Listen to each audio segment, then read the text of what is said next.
Muy buenas tardes, queridos oyentes. Estamos en otro programa del Nuevo Liderazgo. Un nuevo programa con un invitado muy especial, como siempre, donde los invitados comparten sus experiencias y nos cuentan, bueno, los aprendizajes que han tenido en su vida laboral o empresarial en algunos casos. Y hoy vamos a estar, hablando de un tema que suele ser de los que preocupan a los empresarios, tanto como a los colegas de recursos humanos. Les recuerdo a todos aquellos que quieran ganarse el voucher de Sushi Club que tienen que mandarnos un mensaje al 11 33 50 02 97, 11 33 50 02 97, haciendo una pregunta para nuestro invitado. Aquella pregunta más desafiante es la que va a llevarse el voucher del Sushi Club. Bien, este año, y creo que ya también desde el año pasado, hemos traído una temática que, no por haberla charlado en algunas oportunidades, deja de ser un tema importante para trabajar, y es el de las relaciones laborales y su impacto en el negocio, ¿sí? En un país donde tenemos un entorno sindical y unas leyes laborales que tienen sus peculiaridades y que afectan muchas cuestiones en la relación laboral y en el negocio, siempre es una preocupación de los empresarios, ¿sí? Sobre todo los empresarios pymes que viven con mucha frecuencia la dificultad para manejar a los delegados, a los sindicatos, ¿no? Tal vez las empresas más grandes ya tienen una estructura, tienen un gerente de relaciones laborales, entonces tienen gente especializada en el tema, y esto no quita que no sea compleja la situación, como ha pasado con el tema de los neumáticos, que si bien las empresas que respondían a esa actividad son empresas importantes, pero igualmente tuvieron una situación muy conflictiva y que duró, como ya sabemos, bastante tiempo. O sea que el hecho de tener gente profesional y preparada para lidiar con el tema sindical no quiere decir que igualmente no haya situaciones complicadas. Hoy vamos a estar hablando entonces de eso, de cómo los sindicatos y la relación entre la empresa y el sindicato, y según cómo se dé esta relación y según también qué tipo de sindicatos, ¿sí? Hay distintas variedades de sindicatos de distinta extracción política, y aún de la misma extracción política, cada sindicato tiene sus características. Algunos son más combativos, otros son más dialoguistas. Bueno, esto hace que nuestro invitado de hoy, que ha pasado por distintos tipos de empresas, pueda compartir su experiencia con nosotros y contarnos cuáles fueron los aprendizajes que hizo a lo largo de su trayectoria laboral. Bueno, me acompaña hoy Luis Delía, gerente de recursos humanos de Quad Graphic. Luis, ¿qué tal? Un gusto tenerte Daniel. acá. Muy buenas tardes, lo mismo digo, el gusto es mío, y muchas gracias por la invitación para compartir este momento, ¿no? Por favor, un gusto. Bueno, Luis tiene una larga trayectoria en empresas. Bueno, en esta empresa ya está hace mucho tiempo, en la Nueva Metropol, en Telecom. Bueno, tiene una larga trayectoria y en variadas empresas. Así que, Luis, contanos un poquito, si querés, de la empresa donde estás hoy. Cómo no, Daniel. Bueno, la empresa, para aquellos que no la conocen, que no están tan en la industria gráfica, tal vez no la conozcan. Claro, exactamente, sí. La denominación comercial de la compañía en Argentina es Anselmo L. Morbillo. Es una empresa gráfica tradicional, es la gráfica número 1 de la Argentina.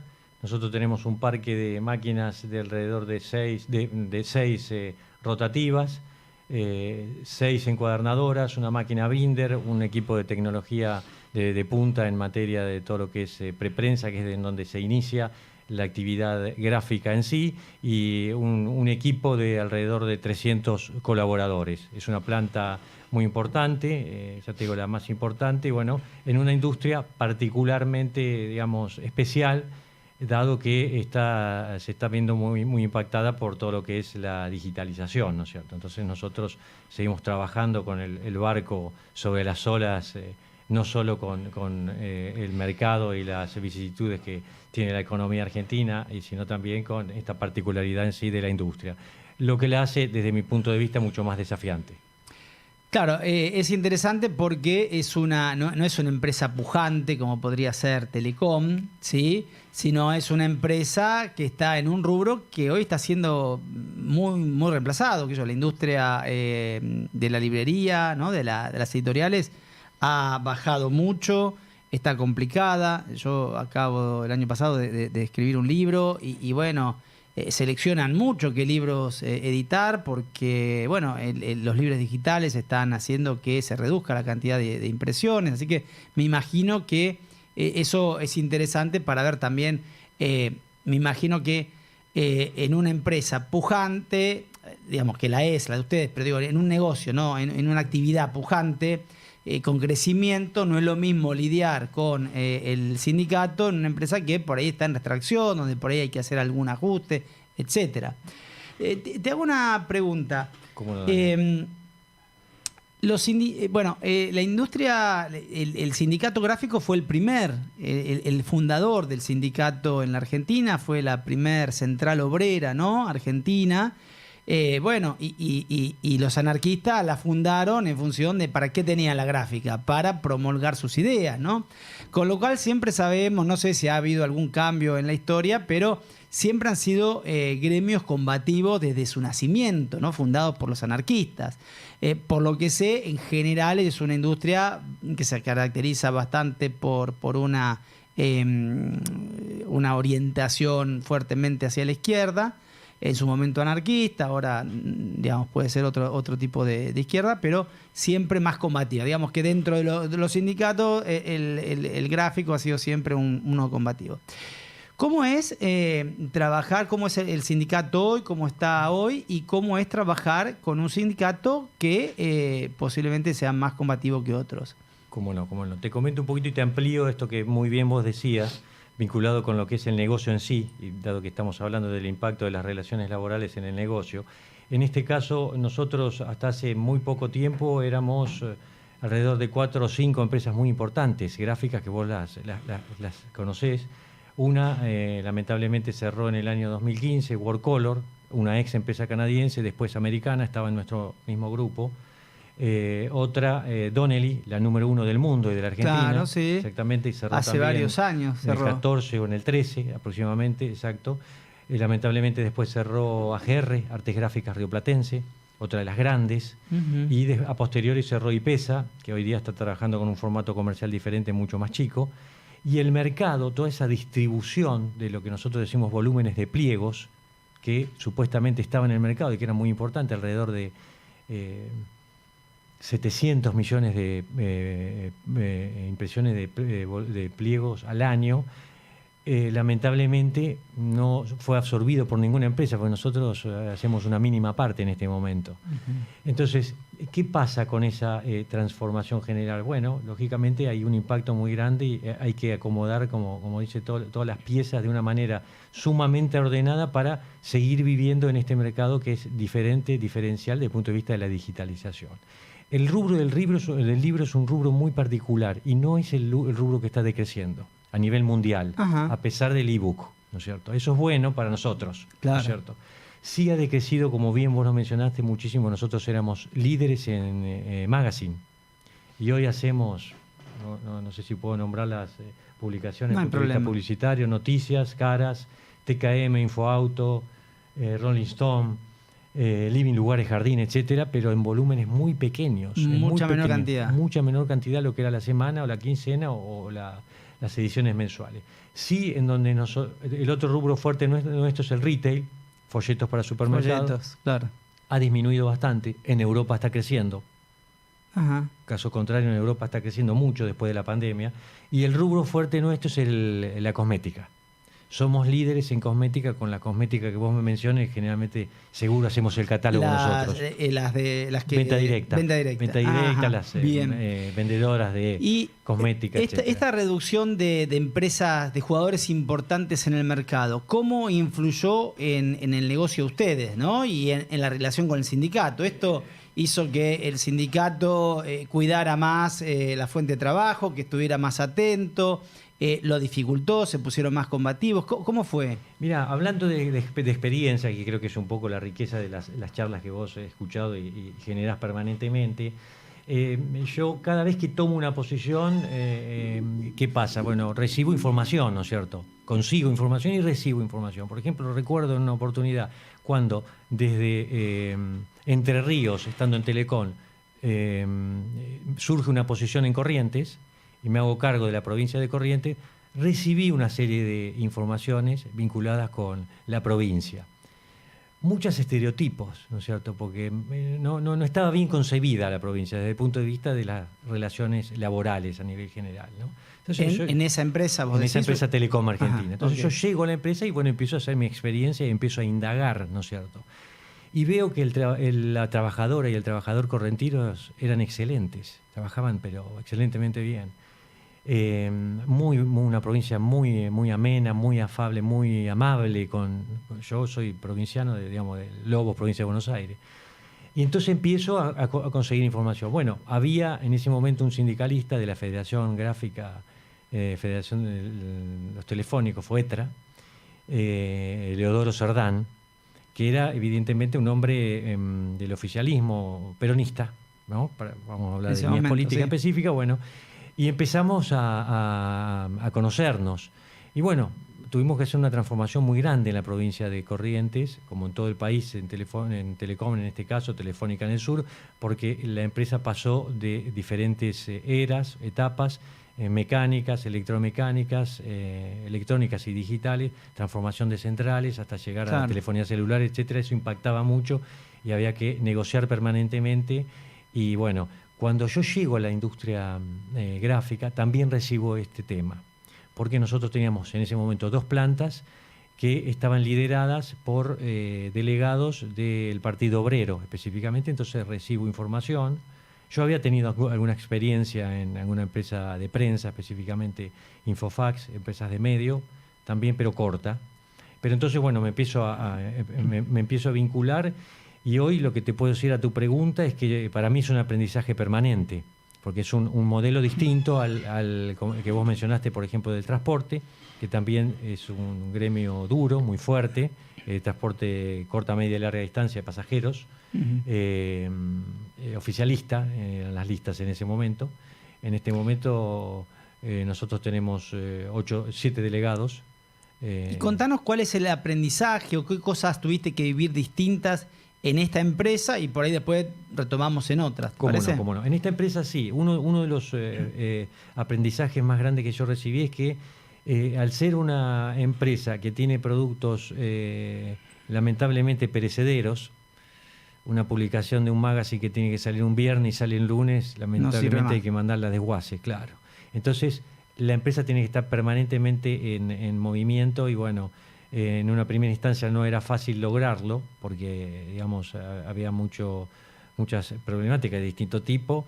Entonces, bueno, ¿qué hicimos como aprendizaje y como puesta en marcha de ese aprendizaje? Creamos algo que nos ha dado y nos sigue dando muchísimos resultados, que es nosotros creamos un equipo de diálogo permanente. ¿Qué es esto? Son 7 delegados, en ese momento eran 8 y en algún momento tuvimos 10 porque eran más dotaciones, bueno. Son muchos delegados, entonces creamos este equipo de diálogo permanente que está integrado por colegas de las distintas áreas, operaciones, fábrica, administración y finanzas, un gerente el jefe de recursos humanos, el gerente de recursos humanos. Entonces es como que podríamos decir igualamos en número. Distintas áreas con también los delegados. Con los delegados. Mirá qué bueno. Exactamente, sí. Le denominamos equipo de diálogo permanente. La verdad que fue la idea de una de las personas. Tuvo muy buena idea porque ese es el objetivo, el diálogo permanente. Y nosotros, un lema que tenemos es que la máquina no se pare, que la rotativa no pare. Es un lema muy viejo de los gráficos. Dice, bueno, que no paren las rotativas. ¿Por qué? Porque en el momento en el que paran las rotativas, lamentablemente, digamos, el cliente no puede recibir su producto en tiempo y forma, y bueno, ahí viene, digamos, nuestra complicación, y nuestro objetivo fundamental es la preservación de la fuente de empleo, porque estamos siendo muy, muy impactados desde el punto de vista de la reducción tan fuerte del volumen, Daniel. Uh-huh. ¿Y cómo, contanos alguna situación donde, no sé si tuvieron que reducir personal, si tuvieron que reconvertir gente? ¿Cómo se plantea o cómo fue en estas reuniones de equipos de diálogo? ¿Cómo funcionan? ¿Cómo se trabajó? ¿Cómo no? Sí. Nosotros tenemos agenda semanal.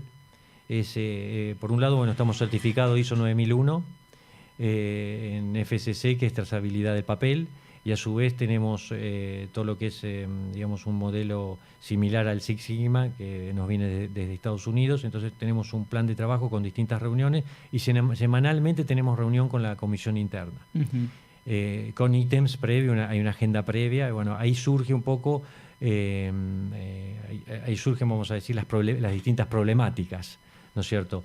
En esta compañía no nos ha tocado, hemos tenido que sufrir una pandemia muy dura, muy dura, muy dura, con volúmenes cero prácticamente. Después, como estamos incluidos en un determinado decreto, pudimos trabajar a media máquina, digamos. Y ahí empezamos, digamos, como ejemplo a lo que me consultaba, empezamos a trabajar con distintas posibilidades de ayuda del gobierno, y llegamos a un acuerdo con la Comisión Interna de Planta. A su vez, la Comisión Interna de Planta, a través del sindicato, firmamos un acuerdo por el artículo 223, y tuvimos una ayuda importante durante los primeros meses de la pandemia, hasta que empezamos a reflotar y pudimos empezar a producir nuevamente. Esto esa reunión semanal, después se deriva, si es necesario, una reunión diaria, cotidiana y permanente, claro. Dado que la dinámica de la comisión interna que tiene nuestra planta conlleva a que todo lo que se decide en la mesa de diálogo tiene que ser elevado y aprobado por asambleas de los trabajadores, uh-huh. Y, digamos, aprobados por mayoría. Entonces, ¿por qué yo digo que es un aprendizaje permanente desde mi punto de vista? Si bien yo hice la facultad en la Facultad de Derecho y me entreno permanentemente, me encanta la capacitación, hago actividades de capacitación de forma permanente, yo considero que la dinámica con la comisión interna es un aprendizaje permanente desde el punto de vista de todos aquellos aspectos muy vinculados a la comunicación, al coaching, al trabajo en equipo, a la escucha, a la generación de confianza. Las ideas muchas veces no son compartidas desde el punto de vista político, quizás, ¿no? Pero esa mesa de diálogo es una mesa de diálogo con respeto, con escucha atenta.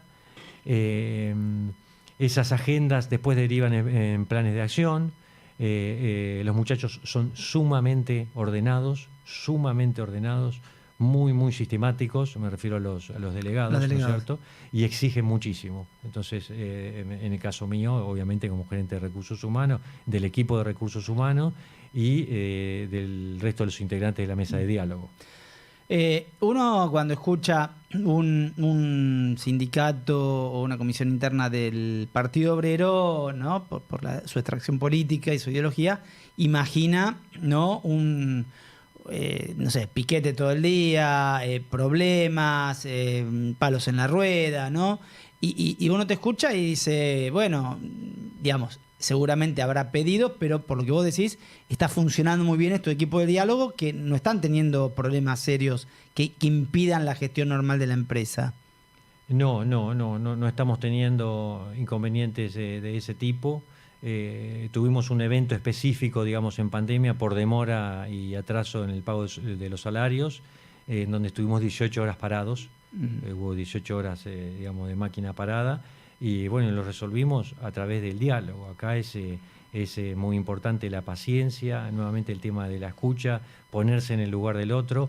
Obviamente está la dirección, que es el CEO de la compañía, el presidente y digamos, los dueños en definitiva de la empresa, con los cuales hay que trabajar de manera constante y permanente, de la misma manera. Claro, con la que vos tenés que trabajar hacia la mesa, claro, y hacia los dueños también. Exactamente, obvio, tenemos también un equipo de asesores legales externos, que son partners, si bien no están en la compañía, son consultores externos, son partners nuestros de manera permanente las 24 horas del día.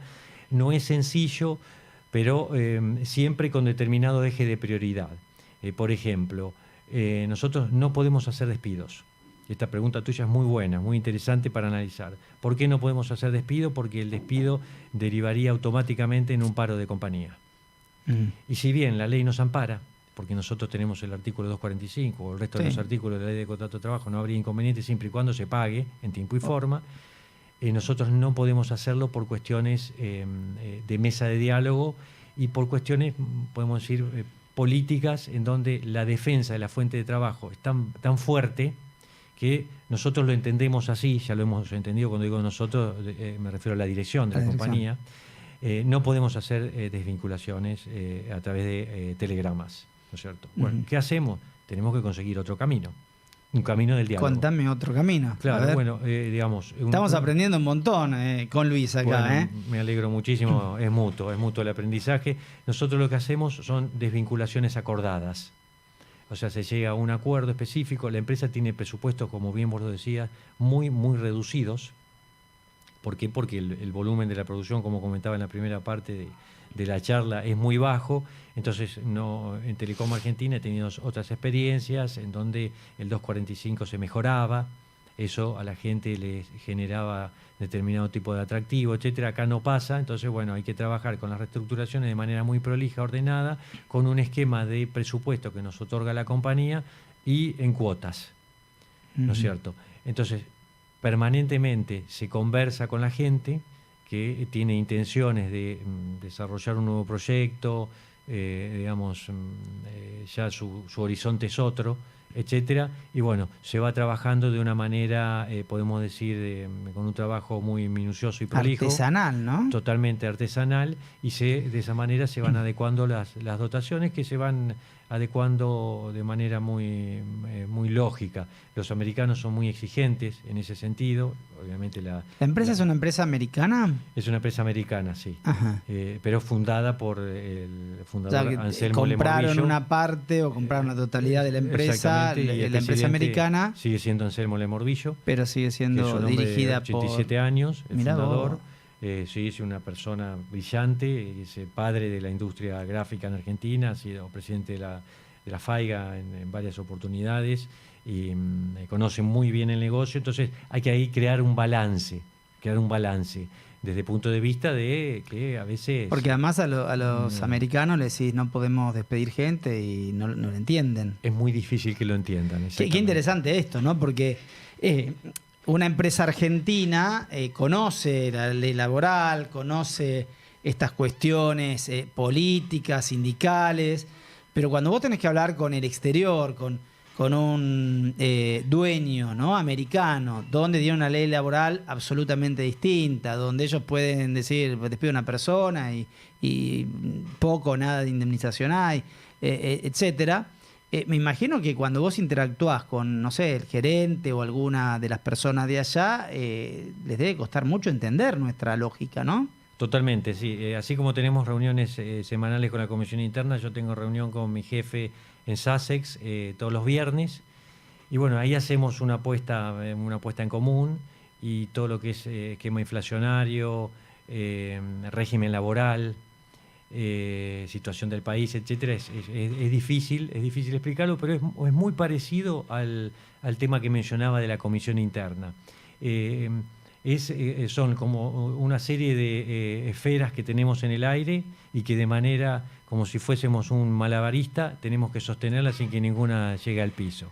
Hay que explicarlo, digamos, al principio no era fácil. Pero vos le decís, mira, acá te dicen, tenemos que reducir porque no da el número. Bien, pero no podemos despedir gente acá en la Argentina porque si no me paran la fábrica. ¿Y cómo se lo explicaste? Bueno, ahí hay que trabajar en equipo. Hay que trabajar en equipo con ellos, hay que trabajar en equipo con los... líderes. Pero digo, de las áreas cuando vos, el primer contacto con el americano, decís, no, mira, acá no, tenemos que buscar otra manera porque no podemos despedir. Te dice, no, el mes que viene quiero 20 personas menos. Y vos decís, no, pará porque, ¿qué pasó? Claro, ¿Qué te dice? Contanos ese diálogo, sí, es interesantísimo esto. Porque... No, por supuesto. En general no son tan taxativas las premisas. desde el punto de vista de que yo he tenido experiencia con los franceses y los italianos, y podríamos hacer una comparación. En ese caso sí, eran muchísimo más taxativos. ¿Sí? En este caso sí, los americanos son mucho más en ese aspecto. Una vez que entienden la problemática y que entienden la problemática de que la máquina tiene que seguir rodando y si no se para, porque el que se quema con leche ve una vaca y llora, como dice el refrán, y hemos tenido, por ejemplo, este caso de los 18 días de paro. Nosotros tuvimos un caso en nuestra planta de Pilar, de 18 días de paro, por un problema con un equipo muy grande que tenemos de clarquistas. Y fue un quiebre para los americanos. Fue un quiebre verdaderamente para los americanos y aprendimos todos. Claro, porque 18 días de paro, hay ediciones de revista que no pudiste quiero sacar. mencionar los productos, pero Falabella ya no está más en la Argentina, así que lo podemos mencionar. Se nos fue Falabella, se nos fue Amodil, se nos fue etcétera, y no los recuperamos más. Claro. Fue verdaderamente una epopeya. Bueno, salimos airosos porque pudimos restablecer la planta después de 18 días, trabajando día y noche. Pero de eso aprendimos mucho nosotros, aprendieron muchos los americanos y son prolijos. ¿Y qué hacen? Cuando presentan, nosotros presentamos habitualmente en octubre el presupuesto anual. Entonces ahí es donde se definen estas premisas que vos comentabas a nivel general. Después, bueno, puede surgir alguna arista diferente, pero ahí te dicen, mira, son tantas desvinculaciones por año. ¿Entendés? Entonces ahí vos acomodás. Te dan margen para vos ir trabajando durante el año. Exactamente. Y cuando no se puede, como te comentaba, trabajamos con lo financiero y bueno, es como el presupuesto de nuestro hogar o de la misma radio, que vos decís, no puedo hacer esto, ajusto otro y ahí lo voy balanceando y se llega a esto que la verdad lo decimos con orgullo porque, bueno, es una industria en extinción, Daniel. Y seguimos en pie, para nosotros es muy importante, para el presidente de la compañía, ya te digo, Anselmo, con sus 87 años, todos los días va a la planta y nos acompaña permanentemente, es algo maravilloso. Yo no sé si a los 87 años voy a estar acá, voy a estar... No. Si voy a estar, y si estoy, si voy a estar trabajando, yendo a la planta. Somos muy jóvenes. No creo. No. Escúchame, y contanos alguna... Y alguna situación donde imagino que en la planta debe haber gente que por ahí no cumple, no trabaja bien, falta y no hace las cosas y no es la persona que uno quiere tener en la empresa. Claro. Una cosa es cuando vos tenés por una cuestión de costos, de que se cerró una línea de producción. Una línea de producción. Digamos, es más fácil justificar ante el sindicato, pero cuando vos decís, mira, fulanito no labura, no hace las cosas bien, hay que sacarlo. ¿Cómo es el diálogo ahí? ¿No? Bien, es muy interesante la pregunta. Mirá, ahí a mí ¿Tuviste algún caso así? Sí, totalmente. He trabajado en distintas culturas. En alguna nos medían por, suponete, te voy a dar un caso, cantidad de siniestros en la vía pública, ¿no? Vamos a suponer, cantidad de choques. Y a su vez el choque traía aparejada una sanción, ¿correcto? ¿Qué decíamos nosotros en recursos humanos? ¿Qué es lo ideal? ¿Que tengamos menos o que tengamos más? Y bueno, en este caso la dirección, que era una dirección sumamente inteligente, nos decía que teníamos que tener más sanciones. Y fue una lucha permanente, porque nosotros, desde Recursos Humanos, todo nuestro equipo, pensábamos que lo ideal eran menos sanciones, ¿no es cierto? A eso voy a la pregunta. Hoy día, esto fue hace muchos años, ¿no es cierto?, pero lo traigo a colación porque es interesante el tema. Hoy día la dinámica de los recursos humanos se ha vuelto tan particular, ¿viste? El trabajo híbrido, el trabajo desde la casa, el trabajo personalizado. Nosotros somos una empresa prácticamente 100% personalizado. El transporte público no es un tema menor. Todo lo que es el traslado con el tráfico, aquel que no se traslada en transporte público, etcétera, etcétera. La familia, la carga de la familia. Entonces hay que estar con toda una serie de aspectos trabajando con el individuo, con el trabajador o con la trabajadora, para ver un poco y confluir después hacia este tema que vos decís, que es el tema, por ejemplo, de las ausencias, que es muy, muy importante, y todos, te digo, en el mercado debemos estar, sin temor a equivocarme, en porcentajes altísimos de ausentismo, y lo estamos trabajando mucho. Bueno, ¿cómo lo trabajamos?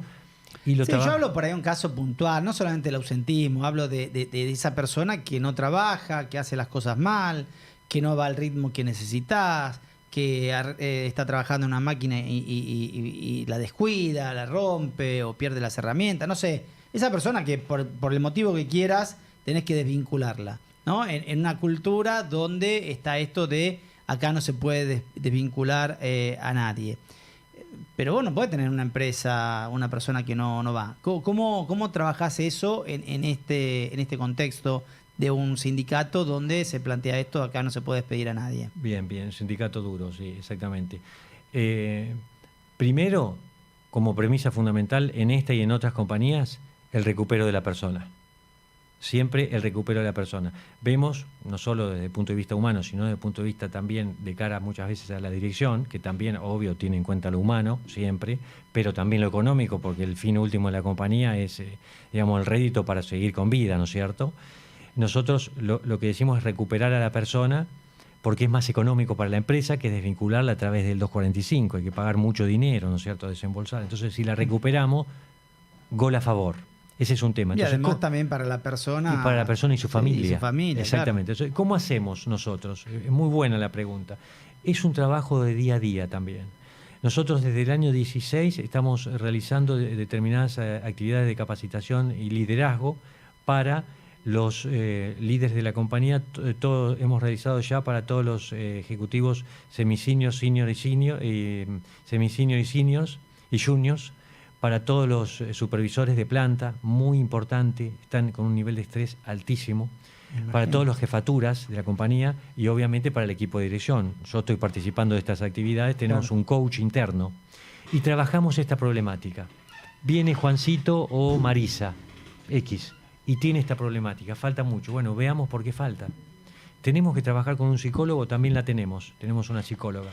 Tenemos que trabajar con el tema médico, también lo tenemos, un médico de planta de hace 42 años, parte de nuestro equipo, totalmente valorado y que hace aportes de valor muy, muy buenos a la compañía. Y ahí vamos trabajando con esos líderes que están cerca de la persona con esa problemática, con esa dificultad, etcétera, tratando de recuperarla.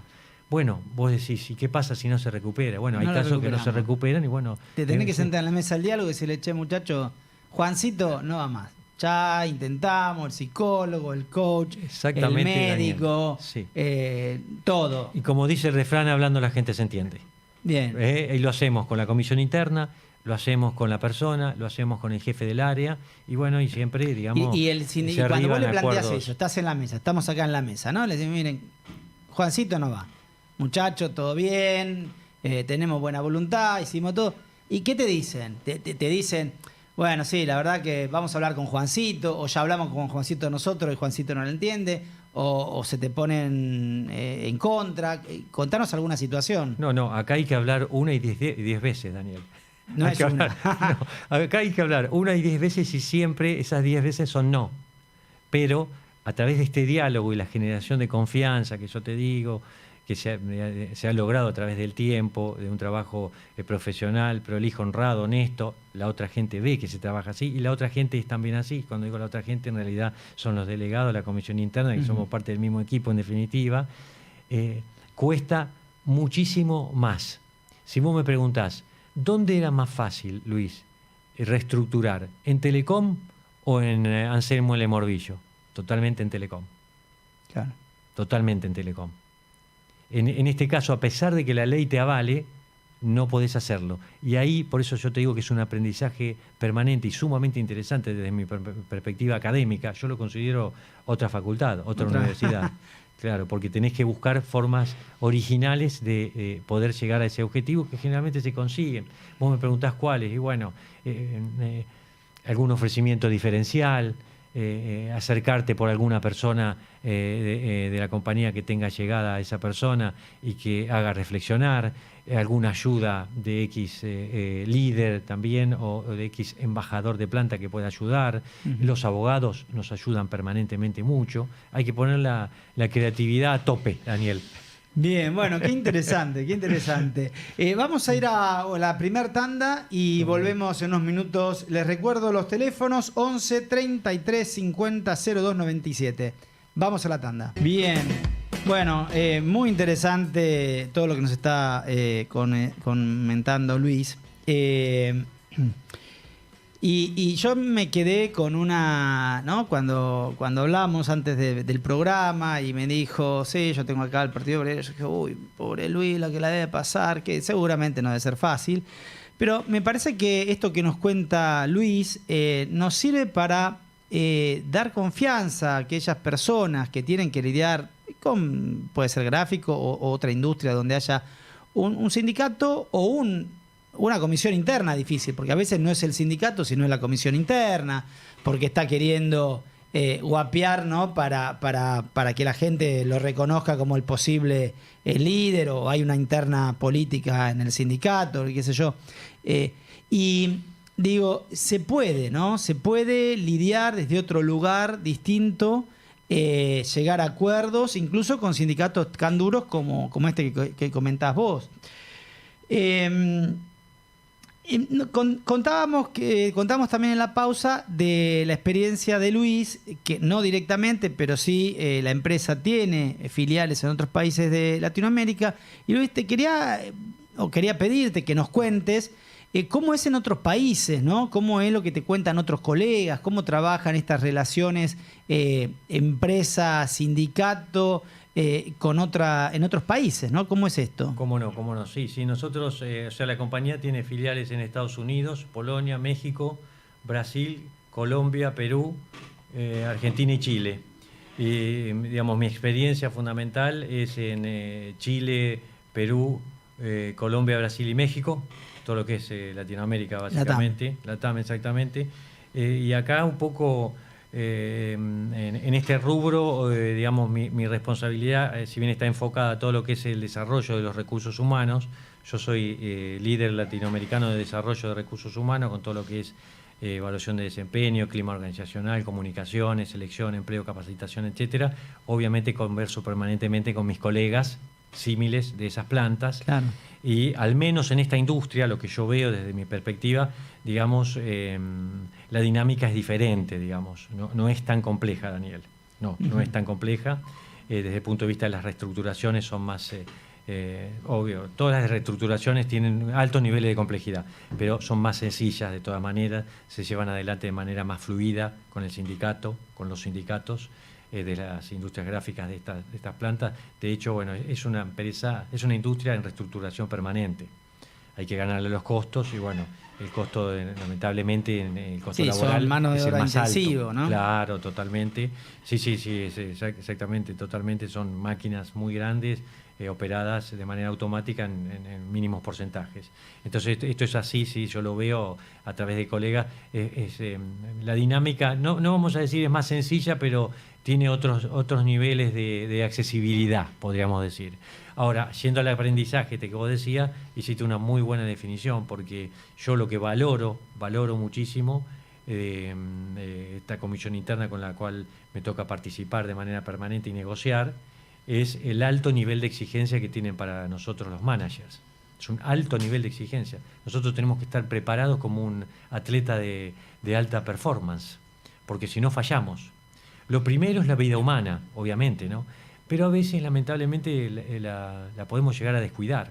¿Por qué? Nuevamente, yo soy un hombre de empresas y un hombre de negocios, pero de todas maneras tengo valores y tengo principios que son fundamentales y que nunca pueden dejarse que no son de lado. incompatibles con ser un hombre de negocios. Pero de todas formas, en la dinámica del negocio, muchas veces ante un catálogo que tiene que salir el día viernes y es el viernes a la mañana y se rompe una máquina y eso genera una inseguridad para el trabajador, nosotros lo tenemos clarísimo, va primero siempre la seguridad del trabajador, pero en algunas ocasiones cuesta explicarlo, no sé si se entiende. Entonces, sí. Bueno, la dinámica de la exigencia va para ahí, las máquinas tienen que estar en perfectas condiciones, la ropa de trabajo tiene que estar, y uno aprende de la exigencia desde el punto de vista de que lo valora para que sea un feedback positivo y que en definitiva, como bien vos lo dijiste en la primera parte del diálogo, que sean constructivas y que tengan un impacto positivo las relaciones laborales en el negocio. Bien. Yo veo muchas veces sobre todo en las empresas, ustedes ya son una empresa mediana. Importante, ¿no? No son una pyme, pero veo muchas veces que hay como una tensión entre la firmeza, ¿no? Cuando hay incumplimiento, sancionar, y el flexibilizar, ¿sí? Bueno, el diálogo, ¿no? Pero veo muchas veces esto de que, bueno, hablé y de pronto se van a otro lado. Bueno, vamos a empezar a poner sanción, y a veces incluso también está el temor de, bueno, sanciono, pero entonces ya me los pongo en contra, ya se enojan, ya no me van a trabajar, si no me trabajan no los puedo echar. Entonces, veo sobre todo, esto lo veo mucho en el empresario pyme, ¿no? Que encuentra, que no sabe cómo manejar esto. ¿Qué le recomendarías? Bueno, es muy buena la temática. Excelente la temática, me gusta mucho. Yo tengo un ejemplo siempre que lo llevo a distintas compañías. Este tema de la firmeza o el autoritarismo. O, digamos, bueno, ¿cierto? Vos tenés una línea muy fina, la línea es delgada, vos la definiste bien. Yo tengo un ejemplo del transporte, voy a dar un ejemplo de transporte. A nosotros nos medían por líneas, ¿correcto? Línea 65, 129, 191, 192, etcétera, etcétera. No medían. Bueno, todos teníamos que rendir los resultados. Y nosotros teníamos una línea que siempre tenía los mejores indicadores, ¿no es cierto? El modelo de líder que tenía esa línea era el líder que apuntaba a eso, a lo que vos decís. Tenía un nivel de sanciones bajos, no era un alto nivel de sanciones, digamos, o el funcionamiento de la línea era excelente, la atención al cliente, pues se medía mucho el tema de la atención al cliente, la limpieza de los micros, cumplimiento de horarios, no, como te decía, el bajo nivel de siniestralidad, o sea, de choques, etcétera. Y él tenía los mejores indicadores siempre. ¿Cómo era el perfil? Un perfil dialoguista. La persona que escuchaba, generaba confianza, como te decía, tema muy importante, y estaba con la gente. Ahí, ¿qué te digo para las pymes? Muy, muy importante. Por un lado, si tiene posibilidad de hacerlo, la selección de los perfiles. Y si no tiene posibilidad de hacerlo, el trabajo con los líderes con estas competencias. Con esta competencia. Firmeza. Si vos me faltás un día, vos tenés que estar con el líder tiene que estar con la persona y consultando por qué faltó ese día. Y consultando de manera coloquial, como lo estamos haciendo ahora, cuál fue el motivo, pero lógicamente de una manera no invasiva, de manera respetuosa y siempre con actitud de ayuda, ¿no es cierto? Hay un camino que se inicia y que, como te decía, es el camino del recupero de la persona para que, en definitiva, pueda rendirle a la empresa y la empresa tenga a lo largo de eso buenos resultados y todos puedan continuar con su trabajo. Puede llegar un momento en el cual no sea compatible y, bueno, también a través del diálogo y la charla. Si los proyectos no son similares, Daniel, y no confluyen, y bueno, las pymes digamos, también tienen herramientas legales para poder generar los cambios que estimen oportunos, ¿no es cierto? Pero eso es un poco el... Sí, es cierto, sí. Pero estoy viendo eso, mucho que intentan. Yo tengo una empresa que estaba, una empresa de 20 años, una linda empresa, gente muy buena. Y, viste, venía la gente, tenía ya 8:30, llegaba a las 10, a las 9:30, 10, llegaban 9:30, se iban a desayunar. Y, viste, llegó un punto que tuvieron que empezar a ponerse firmes y así todo no lo pudieron revertir todavía, ¿sí? Mejoró, tuvieron que desvincular. Nunca en 20 años habían desvinculado a una persona. Tuvieron que empezar a desvincular una empresa que no quería, que fueron absolutamente dialoguistas, pero les pasó esto, que se les desbandaba, que... Claro. La gente tenía que venir 8:30 y llegaba a las 10. Claro. ¿Sí? Claro. Entonces, ¿qué pasaba? Llegaba uno a las 10 y el otro que venía a 8:30 decía, che, pero yo soy el Gil, que a las 9 estoy saliendo con la camioneta y el otro a las 9 todavía está en la casa. Claro. Y entonces pasa eso, ¿no? ¿Dónde encontrar eso de, a veces, dejar pasar alguna cosa y que no se convierta como en un virus que se desparrama por la organización, donde se permite, qué sé yo, desde la falta de respeto, desde la llegada tarde, desde el no hacer la tarea como corresponde, el no cumplir con normas de seguridad, no sé. ¿Dónde encuentro ese límite, no? Claro. Bueno, el tema es, como te decía, sumamente interesante y se trabaja de manera gradual, Daniel. Por ejemplo, el tema de los ingresos es un tema de todas las compañías, todo lo que es control de acceso fundamentalmente. se trabaja de manera gradual desde el punto de vista en donde, si primero las charlas, esto que yo te decía siempre tratando de recuperar a las trabajadoras y a los trabajadores, primero las charlas, y después, bueno, vos tenés, digamos, la ley te avala desde el punto de vista de la aplicación de determinado tipo de sanciones graduales que van desde las charlas, apercibimientos verbales, apercibimientos escritos, suspensiones con descuento de haberes o de horas, etcétera, y de esa manera, digamos, arribando a un despido que puede ser con causa o sin causa, después la empresa lo decidirá. Siempre, de todas maneras, lo ideal es, digamos, la recuperación, como te decía. No es fácil, lo entiendo, no es fácil. Te la voy a hacer difícil. Bien. Y si lo empiezo a poner sanciones y dice que lo acoso, en una empresa empezaron a aparecer personas que se sentían acosadas, sí, acosadas laboralmente, ¿no? Todos con el mismo abogado. Se la estoy complicando. Sí, sé que... Pero son todos casos reales, sí. ¿no? Si bien que no dicen, soy, digamos, no es mi especialidad la abogacía, porque no lo soy, pero tengo la experiencia, pero claro. Digo, estas cosas, muchos de los oyentes les puede pasar esto, ¿no? O que dicen, no, y si lo empiezo a poner una sanción, otra, dicen, bueno, ya llegó tarde, lo hemos tenido, Daniel, ya no me interesa, ya... Bueno, te mete una licencia psiquiátrica, claro, ¿no? Todas estas cosas que la gente suele hacer, ¿no? Sí, entonces, ahí es donde yo veo que a veces se sienten sin poder para aplicar la ley. Claro, ¿sí? claro, sienten que, en definitiva, están atados a las personas y que no hay una igualdad. Sienten una desigualdad en esto de, che, vos te estás comportando mal, te estoy sancionando y todavía me metes una licencia psiquiátrica. O me mandás una carta de documento diciendo que te sentís despedido porque hay un acoso laboral. Claro. Sí, nos ha pasado, hemos tenido casos X. Lógicamente, esto que vos cada caso es un mundo, pero... Y una empresa y un contexto. En nuestro caso, lo que nosotros hacemos es, por un lado, este tema de el estar muy cerca para monitorear toda una serie de aspectos que se te pueden escapar y que son muy importantes. Por otro lado, trabajamos de manera interdisciplinaria, como te decía, psicólogo, médico de planta, gerente de recursos humanos, jefe de recursos humanos, el jefe del área, el gerente del área. Y por otro lado, en general, cuando aplicamos sanciones, lo hacemos en conjunto, no de manera una sola persona. Hay dos personas. Estamos tomando este recaudo porque hemos tenido algunos casos parecidos y bueno, que los hemos sacado adelante, nos ha ido bien en definitiva, pero los hemos tenido. Entonces, nuestra recomendación en nuestra área, en la compañía, es los analistas trabajan en conjunto. Son dos analistas que aplican la sanción y bueno, si después surge esta alternativa, lógicamente hay un testigo. Ahora, la otra que nos ha pasado también, te la doy como ejemplo breve, es